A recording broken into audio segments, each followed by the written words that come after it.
School academy के NCERT section में आप सभी का स्वागत है। दोस्तों, आज इस वीडियो में हम जानेंगे पराश्रितता अनुपात के बारे में और साथ में यह भी जानेंगे कि इसे किस प्रकार से निर्धारित किया जाता है।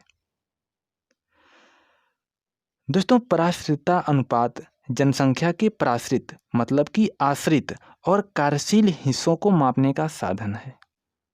पराश्रित वर्ग में ऐसे बुजुर्ग लोग आते हैं जो अपने बुढ़ापे के कारण काम नहीं कर सकते, और ऐसे बच्चे भी आते हैं जो इतने छोटे हैं कि काम नहीं कर सकते।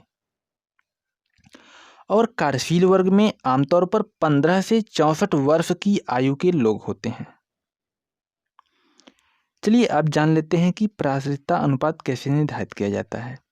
दोस्तों, पराश्रितता अनुपात 15 वर्ष से कम और 64 वर्ष से अधिक आयु वर्ग के लोगों की संख्या को 15 से 64 वर्ष के आयु वर्ग के लोगों की संख्या से भाग देने के बाद प्राप्त हुई संख्या के बराबर होता है। यह अनुपात आमतौर पर प्रतिशत के रूप में व्यक्त किया जाता है।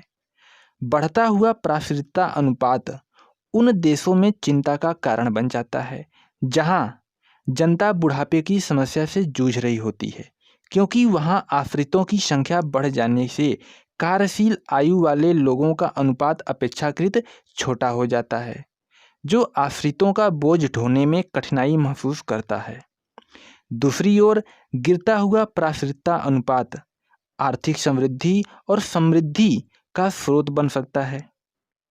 दूसरी ओर, गिरता हुआ पराश्रितता अनुपात आर्थिक समृद्धि और समृद्धि का स्रोत बन सकता है, क्योंकि वहाँ कार्यशील लोगों का अनुपात काम न करने वालों की तुलना में अधिक बड़ा होता है। इसे ही कभी कभी जनसांख्यिकी लाभांश अथवा आयु संरचना के परिवर्तन से प्राप्त होने वाला फायदा कहा जाता है।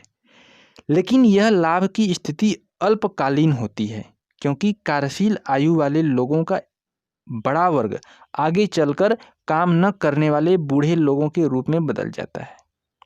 दोस्तों, मुझे उम्मीद है आपको पराश्रितता अनुपात के बारे में बहुत ही अच्छे तरीके से समझ में आ गया होगा। चलिए फिर मुलाकात करते हैं अगले वीडियो में। तब तक के लिए नमस्कार।